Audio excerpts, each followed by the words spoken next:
Welcome to the Festival of Storytellers.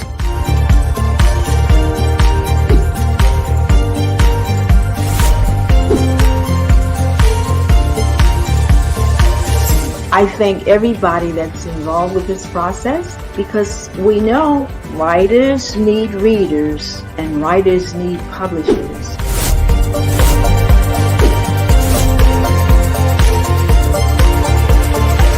Experience is not about the publisher, it is about us, the authors.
Good afternoon, everyone.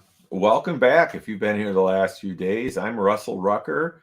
This is the Festival of Storytellers, and I'd like to thank Reader's Magnet for the time to talk about my books and about what's in the books.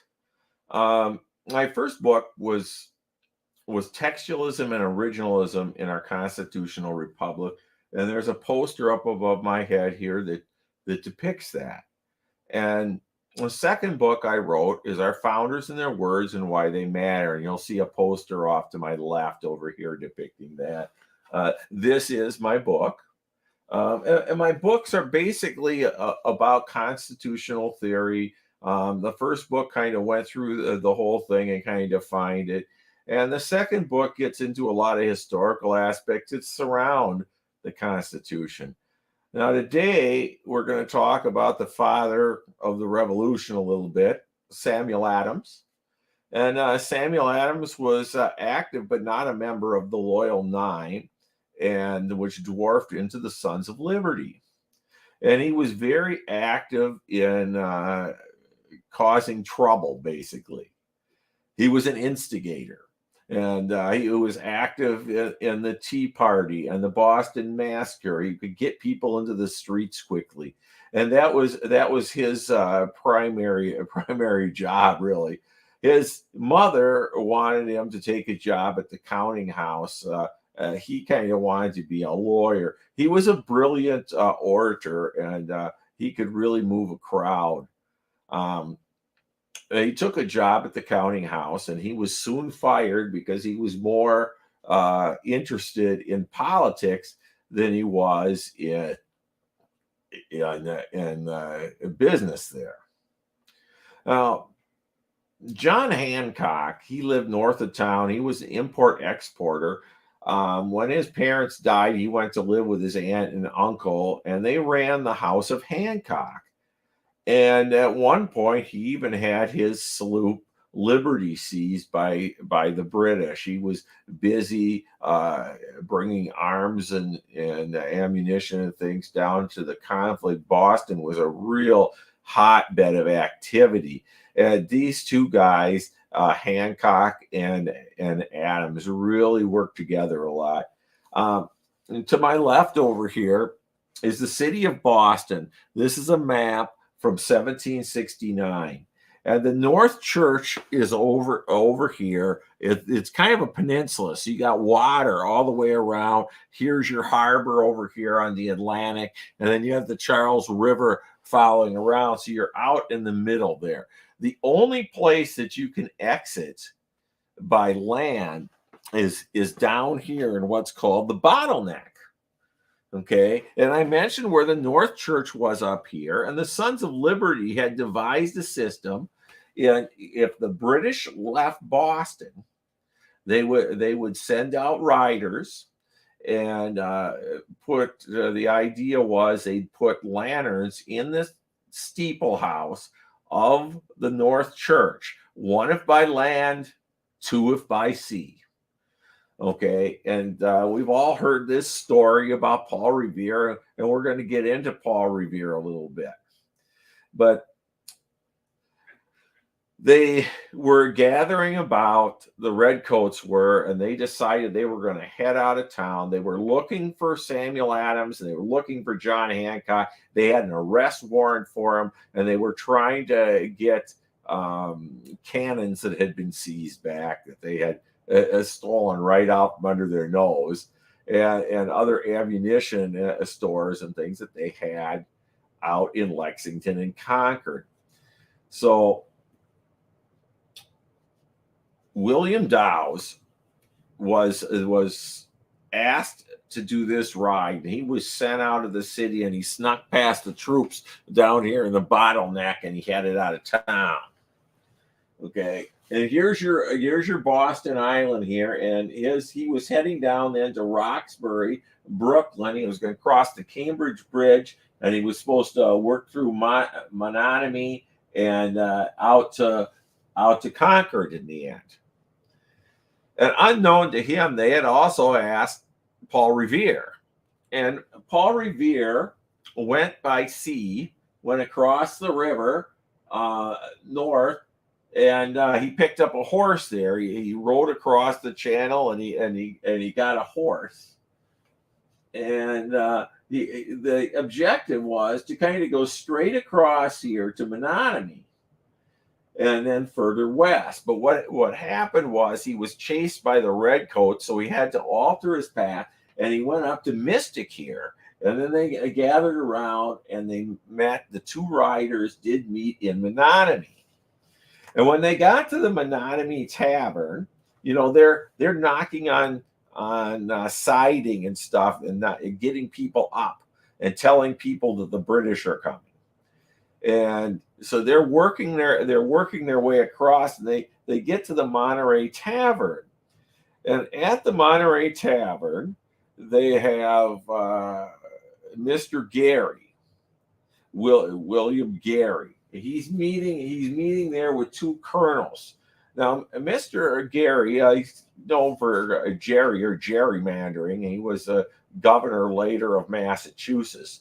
So he's out there having this meeting, and he's told that the British are coming. So they head down, and they start heading towards Lexington. And they get out to Lexington, and they tell Samuel Adams and John Hancock what's going on. And then they proceed further west. The problem is they're stopped at that point. Paul Revere is arrested and questioned, and William Dowes takes off on horse, bucks his horse back, runs in between a couple of buildings in a courtyard, and he's thrown off his horse. And so at that, and he hollers, and he's hollering out in there, "Get him, get him." And so the soldiers were afraid to follow him, but he was thrown. And so he's starting to walk all the way back to Boston without his horse. And about this, just before this, they ran across a Samuel Prescott, a doctor. Now, the story is that he was out there, courting a young woman, but I don't know if we'll ever really know. It's 2:00 in the morning. It could easily be that he was just helping a sick patient, but that's something we'll never know. It's kind of fun to believe that he was courting the jeweler's daughter. But so at that point, Paul Revere knew the Mr. Prescott, and he was referred to as a high son of liberty. Now, whether he's actually a member of the Sons of Liberty or he was just there for that is a whole other thing. He might have just agreed with what they were doing. But but Paul Revere knew him. So, but Paul Revere is arrested and questioned, and he starts heading back. But Dr. Prescott, when they were confronted, jumped a stone fence and ran out and got to a tavern and kept warning people and somehow escaped by. And he eventually went down to Lexington, over to Concord, across the North Bridge, and rode off into history. We don't know what happened to him past that. There is a possibility that he died in prison in Canada. There is a Samuel Prescott that did die up there, but we don't know if it's the same one. So as they're gathering along, they're picking up people, as they were riding, and there were all kinds of riders being picked up by the Redcoats because they were all over the place as they knocked on people's homes. Other people would get up and they get on their horse and ride too. So it was a whole system of notification. And Paul Revere gets a lot of credit here, but I think one of the reasons Paul Revere is discussed so much is that Paul Revere was paid by the Continental Congress as a notification rider. So he would be riding out, getting information back and forth. And later during the war, he was actually going out to see Washington. There were times riders were sent out during the convention and other times. So there was this whole system. Okay, so the Redcoats, they get in their boat and they head out and they bank up and they start marching. And so they start heading out and they get up to the way over here by Lexington to the Lexington Green. But at this point, Paul Revere and Dowes and Prescott, they'd done their job. They'd gotten everybody up. You had Minutemen coming forward. And in Buckman Tavern, you had 70 Minutemen waiting. And those 70 Minutemen were sitting in the tavern just waiting for them to show up. When the Redcoats arrived on the Lexington Green, there was a crowd watching. They saw them coming, and they went out there. And they lined up at Parade Rest. See, they really weren't thinking that there was going to be this attack because they marched out of Boston before. And so they weren't really sure of what was going to happen. But the leader drew his sword and charged towards them and demanded that they lay down their arms. And when they refused, they kind of skirmishly breaking up. They weren't going to give up their rifles. But what happened was the soldiers went forward and they shot and they killed 8 of them right on the spot, and the group dispersed.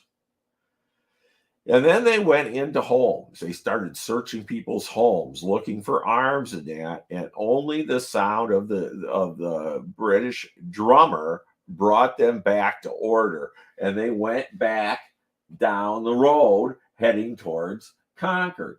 When they got to Concord, they kind of thought they knew where they were going. So they went across the North Bridge. There are 2 bridges. There's a north and there's a south bridge. So they crossed the North Bridge and they went over and started searching Barrel's barn, thinking that's where things were. But by the time they entered the town, the Patriots crossed the South Bridge and they were up on a hill and they were kind of watching what was going on. And as they were searching, and their numbers kept increasing the longer it went because you had more and more Minutemen coming. And as they gathered on the hill, their strength was getting stronger. They decided they were going to come down and confront them. So they got closer to the river, and somebody fired a shot, whether it was the Redcoats or the Minutemen, we'll probably never know. But a shot was fired, and at that point there were lots of rounds going off. Most of them fell in the river, but there were those that hit the mark, and there were dead soldiers laying around. They finished up searching the barn across the North Bridge, and they started coming back across the river, deciding they were going to march back to Boston. And at that point, they were panicking because there were dead soldiers about all over the place, and they could see them in the streets and in the yards there because the Minutemen had been shooting at them. So they hurriedly went back down the road. Now, right after the shooting at Lexington, they figured the surprise was up. So their commander sent someone back to Boston to go get reinforcements. So he goes back into Boston, gets reinforcements. They leave. It's about 5 a.m. and they come across basically down through Roxbury and Brooklyn again. And they get up to the Cambridge Bridge, and the Patriots had taken all the boards out of the bridge to make it more difficult. So they were delayed there. By now, you have Patriots coming out of the woodwork and different groups from all over towns and villages around, and they're all lining up along the road, waiting for them. And as they approach, they're being constantly shot at and fired upon. They get back to a point where they had left their cannons, probably about up here, and the soldiers are now at a full run. And they're coming back at a full run, and they're kind of panicked. And the redcoats fire the cannons above the Patriots' heads, trying to slow them down, trying to scare them, but it isn't enough. So they're heading back to Boston, and every step of the way, there's more shots fired. It keeps going and going and going, and they're trying to get all the way back to the river here, where they have they have warships sitting out there for their soldiers to get back. So they manage to get back. The whole way they're being fired upon, and they get on their boats, and they get back to safety. But the Minutemen keep coming. Even now, they're still arriving. So they surround Boston. So there's no escape, and put Boston under siege. And this is what was going on when the Second Continental Congress had started. And Washington was up, and they made Washington commander-in-chief. And this is where all these soldiers were at. So Washington was sent out to take control of the army there and start the war for to protect the country. Now, there was really a lot going on when you talk about the Sons of Liberty and what they were trying to achieve. They had a Liberty Tree where they would be meeting from time to time in Boston. It was down on Orange Street over here on a corner. And eventually the British even cut the darn thing down. They were trying to destroy that. They put up liberty poles, and these were meeting places. So there was a lot going on to prepare for this. But the Redcoats went back, and they were pretty shot up. And so they're back in Boston and trying to figure out exactly what to do. And they're trying to get reinforcements. They're trying to get help, and Boston is laid under siege for about a year by the militiamen in Washington and his army. It goes on for quite a while, and they pretty much shut down trade. The Redcoats tried to starve the city out, and people were sending up supplies from different areas. So you had that going on. So there was a lot to the conflict. I see I got a whole pile of questions here, so I think I'm gonna go to them. Betty, how do you have such a deep knowledge about these events? Studying, reading about it over and over again, looking for finer points, looking up information of what's going on. And the more you read, the more pieces of the puzzle that you get. So, one source might tell you one thing and another will tell you another. And you just kind of put it together and it just kind of all makes sense once you have a number of these items. Chloe, do you think the way of how politics are taught in school has shifted over time, influencing how the public perceives it? Well, it's definitely changed over time. I remember seeing a test from the 1850s, and the question on the test was list the causes and effects of the American Revolution. Now, I might be able to answer that question, but I don't even know if I can answer it to the satisfaction of the teacher that wrote the test. I think there's been a great difference in change on how we teach history, and there have been movements not to even teach this history. They only want to go back, say, 100 years and begin. And when you do that, you aren't even teaching the Constitution anymore, the Bill of Rights, and that's one of the reasons I've been pushing as hard as I can to make people understand our founding principles a little better. Eva, what can you say about the constitutional issue about federal power and slavery? Okay. Now, slavery was a big issue all the way, for about the first 100 years. It really divided the country, and not just in the North and South. There was all kinds of disputes.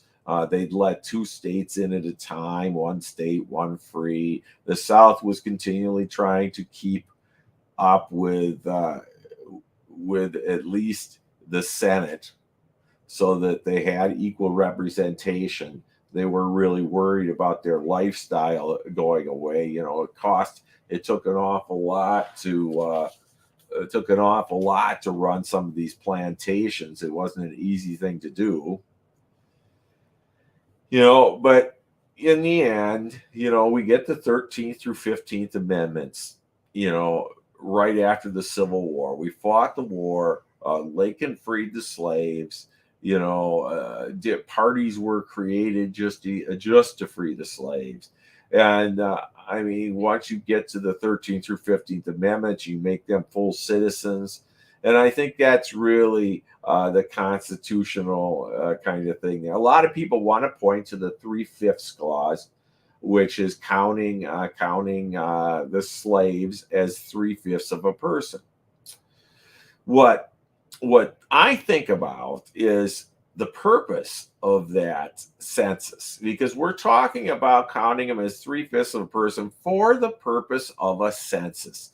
And why is there a census? It's for representation in Congress and for taxing the states so that we have money to pay for issues. So really, if we had counted them as full people, all that would have happened was the slave states would have had more slave representation.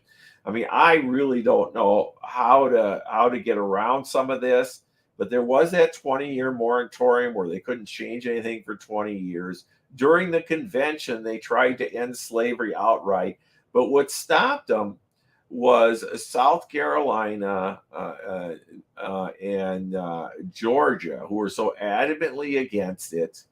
Otherwise, we could have got rid of it from the word go. Remember, we had slavery here before we had a country. Britain forced slavery on us.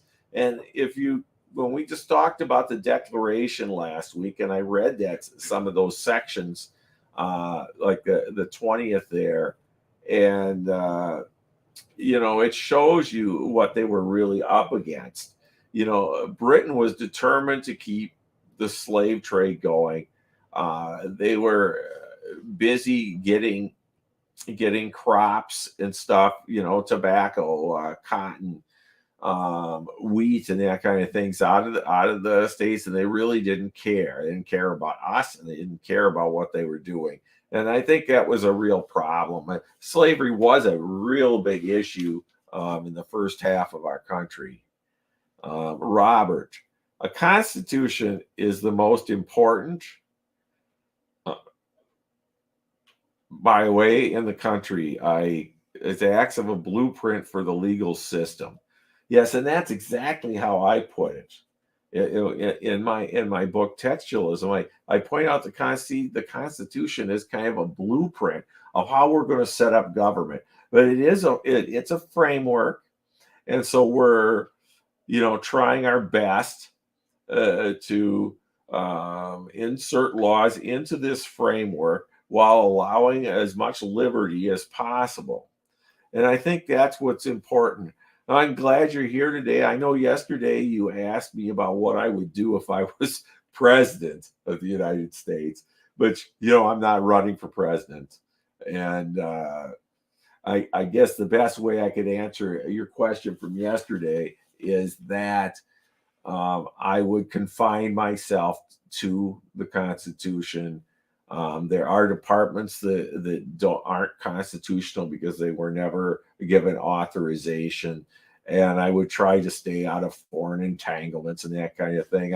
I really like how Washington ran the government, and I think I'd probably adhere to that more. Yvonne, are the constitutional rights fair mostly in other countries? I don't think they are. I don't think it would be hard pressed to find another constitution with a Bill of Rights, for instance. And a Bill of Rights that can't be taken away.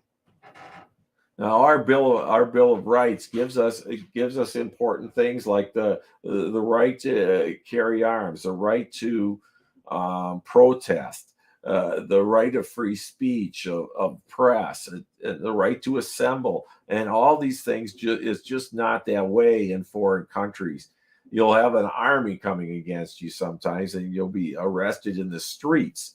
So, I mean, really, the United States is far fairer in that realm. Robert, here I am again. May I have a bunch of maps? Are they connected to or included in any of your books? No, they aren't. I actually painted this map to my right just to tell the story of Paul Revere.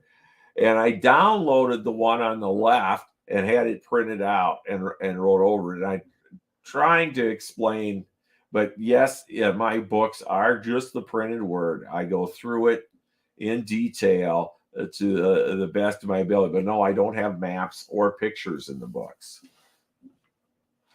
Riley, the discussions are always so immense. Every day you're well prepared. Well, thank you. I hope so. But what helps me is I have talked about a lot of these things in my YouTube channel. So I've done a lot of research, and I have written actually now several books on the era, and it is my era of study. So I have studied this period and even read things like Common Sense, The Rights of Man, letters from the farmer in Pennsylvania, and all these things. So I try to get to, I've really studied it, so I kind of understand it. I'm interested in Eva. I'm interested in the constitutional topics. What is the institutional or constitutional theory? This constitutional theory is originalism and textualism. Basically, you're following the text. You're reading what the text says, and from there, you look at the original arguments at the time to determine what exactly they were talking about. Rawl says this is an interesting topic. Well, thank you. Parker, it's breaking down complex concepts into bite-sized information. I appreciate the fact that you're getting a lot and understanding what I'm saying. Why is it called a constitution? Your body has a constitution, a medical kind of constitution. It's your framework. A constitution it means a framework. That's really the purpose of it. Wayne says, what significant change in politics have you observed during the 40 years you've studied it? I think the biggest change in politics is the change on our Supreme Court, because we went from a living, breathing theory to a originalist theory, and that's probably the biggest change since I've been studying it. But generally, when you're studying the founding period in history, it doesn't really change. How are your books connected with one another? Well, textualism and originalism goes through it paragraph by paragraph, explaining exactly what it says. Our founders goes through a bunch of essays to kind of tell the story on how we got there, and that's really how that worked. And so it goes through the historical aspect, and it gets to the crux of the matter, goes in and out of the convention. And I have written a third book that we're working on publishing right now, and that's 126 Days in Philida, which is the old spelling of Philadelphia. And so we're going through, it tells the story of the convention. These first two books are nonfiction, and that third one I just mentioned is historical fiction, because I'm trying to bring it to life. But it is accurate, even down to the weather.